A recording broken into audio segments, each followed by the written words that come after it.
Hi friends, எல்லோருக்கும் வணக்கம்.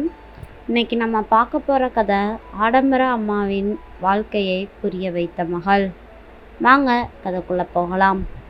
கஞ்சியில் மொடமொடத்த cotton சேலையை சரி செய்தபடியே கண்ணாடியில் தன் பிம்பத்தை பார்த்த யாமினிக்கு லேசான கர்வம் எட்டி பார்த்தது.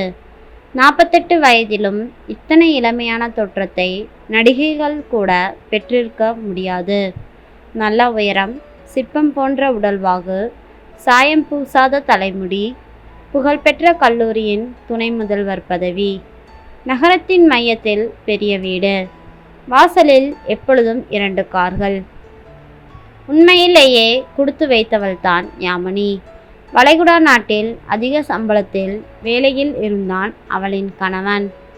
ஆண்டிற்கு 45 நாட்கள் மட்டுமே விடுமுறையில் வருவான். அந்த நாட்கள் குதூகலமாய் கழியும். இந்தியாவில் இவர்கள் பாதம் படாத இடமே இல்லை. யாமினி, என் பொண்ணுக்கு உன் பேரு தான் வச்சிருக்கேன் என தோழிகள் சொல்லும் பொழுது அந்த வார்த்தைகளில் தெரியும் பொறாமையில் குதூகலப்படுவாள். இவர்களின் ஒரே மகள்தான் நிதர்சனா. கல்லூரி முடித்த கையோடு காதல் என்ற போதுதான் கொஞ்சம் கலங்கி போனாள். கண்ணீரோடு கணவனுக்கு ஃபோன் செய்தபோது அவன் அலட்டிக்கொள்ளாமல், எதுக்கு இப்போ படபடக்கிற? அவளுக்கு பிடிச்சதுன்னா செய்ய வேண்டியதெல்லாம் கவனிச்சிரு. அவதானே வாழ போறா. அவளா தேடிக்கிட்டாங்கிறதால அது சரியா இருக்காதுன்னு நீ நினைக்கிறது முட்டாள்தனம். எல்லா ஏற்பாடுகளையும் செய், நான் லீவில் வருகிறேன். யாமினிக்கு கணவனை நினைக்கையில் பெருமிதமாக இருந்தது. சொன்னபடி கல்யாணத்திற்கு 3 நாட்களுக்கு முன் வந்தான். திருமணம் முடிந்து 1 வாரம் இவர்களோடு சேர்ந்து சுற்றிய பின் வேலைக்கு கிளம்பிவிட்டான். நிதர்சனாவின் கணவன் கணேஷ் இப்பொழுதுதான் படித்து முடித்திருந்ததால் சின்ன வேலையில் தான் இருந்தான். தான் தனியாக இருப்பதை காரணம் காட்டி அவர்களை தன்னோடு தங்க வைத்து கொண்டாள் யாமினி. நல்ல மருமகன், அதுவும் வீட்டோடு இருக்க சம்மதித்ததில் யாமினியின் பெருமை இன்னும் ஒரு பங்கு கூடியது.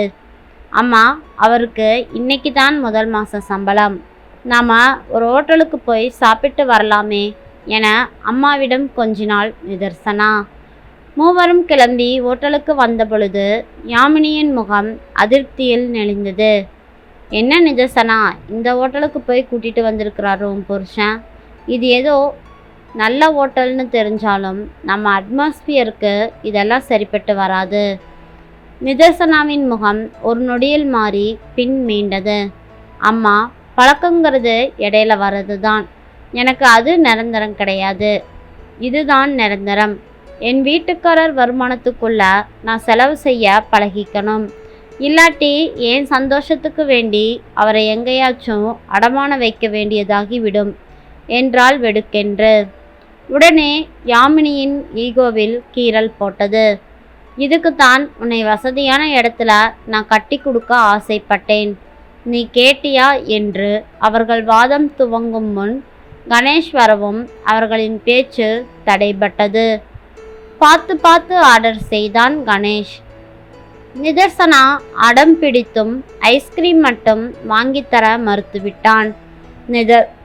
நிதர்சனா, இப்போ உனக்கு ஜலதோஷம் இருக்கு.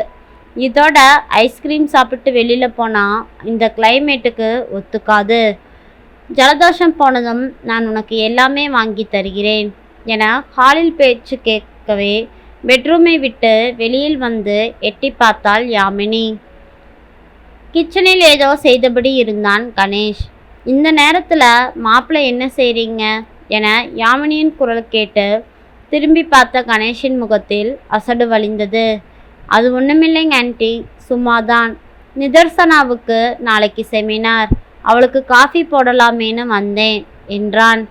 உள்ளே வந்த படுத்த யாமினிக்கு மனதில் ஏதேதோ எண்ணங்கள் அலைப்பாய்ந்தன. இதுபோல் தன்னிடம் அந்யோன்யமும் அக்கறையும் காட்டுகிற மனிதர்கள் யாருமே இல்லையே என தோன்றவும் அதை தொடர விரும்பாமல் கண்களை இறுக மூடினாள். மறுநாள் மாலை கல்லூரி முடிந்து வீடு திரும்பிய யாமினிக்கு சூழ்நிலை கொஞ்சம் கனமாக இருப்பதை புரிந்து கொள்ள முடிந்தது. நிதர்சனாவுக்கும் கணேஷுக்கும் ஏதோ வாக்குவாதம். இருவரும் பேசிக்கொள்ளவில்லை. அந்த மௌனப் போர் 2 நாட்கள் வரை நீடித்தது. 3வது நாள் யாமினி கல்லூரியிலிருந்து வரும்பொழுது நிதர்சனாவிடம் வலுக்கட்டாயமாய் பேசி சமாதானம் செய்தபடி இருந்தான் கணேஷ். என்னாச்சு உங்க 2 பேருக்கும்? சின்ன பிள்ளையாட்ட சண்டை போடுறீங்க, சமாதானம் ஆகுறீங்க என்றால் சிரித்தபடியே. அத்தை, உங்கள் பொண்ணை ரொம்ப அடமெண்ட்டாக வளர்த்து வச்சுருக்கீங்க. ஒரு சின்ன பிரச்சனைக்கு கூட 2 நாள் மூஞ்சி தூக்கி வச்சுக்கிறா. எப்படி இருக்கு பாருங்க என்றான். நீங்கள் ஏன் மாப்பிள்ளை இறங்கி வரீங்க? அவள் பேசாட்டி போறான்னு 2 நாள் விட்டு பாருங்க, தன்னால் சரியாகிடுவா என்றாள் மகளை சீண்டி பார்க்க. உடனே நிதர்சனாவின் முகம் சட்டென்று இருண்டு, பேசுனா பேசு, பேசாட்டி போன்னு சும்மா இருக்க. கணேஷ் ஒன்றும் அப்பா மாதிரி இல்லைம்மா, அவர் நிஜமாவே என்னை காதலிக்கிறாரு என்றாள். மகளின் இந்த வார்த்தைகளில் ஆடிப்போனாள் யாமினி. ஆனால் யாமினிக்கு தான் சூரியன் மடியில் தலை வைத்து படுத்திருப்பது போல் வெண்மையாகவும் வெதும்பலாகவும் இருந்தது. அதே நேரம் இந்த மௌனம் பல விஷயங்களை அசைபோட உதவியது. இத்தனை ஆண்டு வாழ்க்கையில் சில அத்தியாவசிய சந்தர்ப்பங்களை தவிர்த்து யாமினி தான் கணவனுக்கு ஃபோன் செய்து பேசுவது வழக்கம். அப்போது தவறிப்போனது இப்போது அவன் பெருசாய் அலட்டி கொள்ளவில்லை. இந்த எண்ணம் சுட்டபொழுது அவளுக்கு கதறி அழ வேண்டும் போல் இருந்தது. வாழ்க்கையில் நிறைய விஷயங்களை தொலைத்து விட்டோமோ என்று மனம் தவித்தது.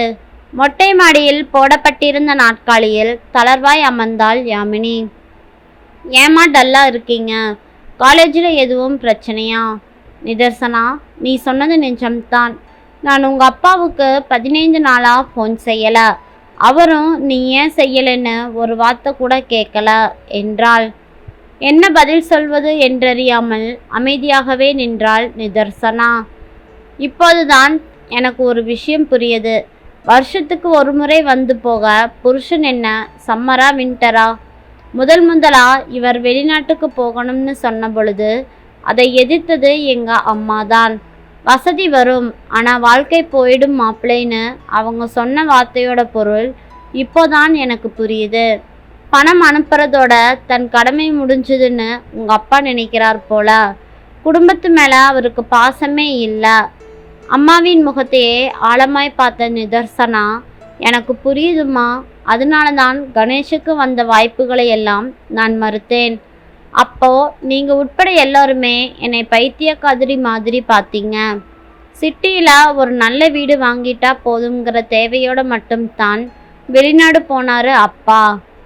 வீடு வாங்கினதும் கார் வாங்கணும், ஆனால் எத்தனையோ கிளை பரப்பி இன்னும் அந்த தேவைகள் இருந்துக்கிட்டே தான் இருக்கு. அந்த நிலைமை எனக்கும் என் குழந்தைகளுக்கும் வரக்கூடாதுன்னு தான் ஆடம்பரத்தையும் அத்தியாவசியமான நம்பி வாழ்கிற வேதமையை கடந்து வர பழகிக்கிட்டேன். தாயுமானவளாகி பேசி முடித்து எழுந்து போனாள் நிதர்சனா. குழப்பமும் கோபமும் போட்டி போட முடிவில் கணவனுக்கு ஃபோன் செய்த பொழுது, என்ன யாமினி எப்படி இருக்க என இந்த நேரத்தில் ஃபோன் செஞ்சிருக்க, எதுவும் கேட்காமல் ஏன் இத்தனை நாளாய் ஃபோன் செய்யவில்லை என்று கேட்டான். எதுவும் பிரச்சனை இல்லைங்க, ஆனால் எந்த பிரச்சனையும் நமக்குள்ளே வர்றதுக்குள்ள நீங்கள் ஊர் வந்து சேருங்க என்றாள். வாட் நான்சென்ஸ் என்றான் கோபமாக. நான் இன்னைக்கு தான் சென்ஸ் போட்டு பேசுகிறேன், உங்களை இப்படியே முடிவெடுக்க சொல்லலை. ஆனால் அடுத்த முறை வரும் பொழுது எல்லாத்தையும் முடிச்சுக்கிட்டு திரும்ப போக போகிறதில்லைங்கிற முடிவோட வாங்க. மிச்சம் இருக்கிற என் வாழ்க்கையாவது எனக்கு திருப்பி கொடுங்க, இதுதான் என் வேண்டுகோள் என உடைந்து போன குரலில் சொன்னாள் யாமினி. அதுக்கான வேலைகளை இப்பவே ஆரம்பிங்க என்று அழுத்தமாக சொல்லிவிட்டு ஃபோனை கட் செய்து விட்டாள். தான் பற்ற வைத்த நெருப்பு ஆனந்த புஷ்வானமாய் வெடிக்கும் என்ற நம்பிக்கையில் காத்திருக்க ஆரம்பித்தாள். ஒரு வழியாக 2 மாதத்தில் வீடு வந்து சேர்ந்தான் யாமினியின் கணவன். மீதி வாழ்க்கையை புருஷனுடனும் மகள் மருமகனுடனும் வாழ ஆரம்பித்தாள் யாமினி. இந்த கதை பிடிச்சிருந்தா மறக்காமல் நம்ம சேனலை சப்ஸ்கிரைப் பண்ணுங்கள். தேங்க்யூ.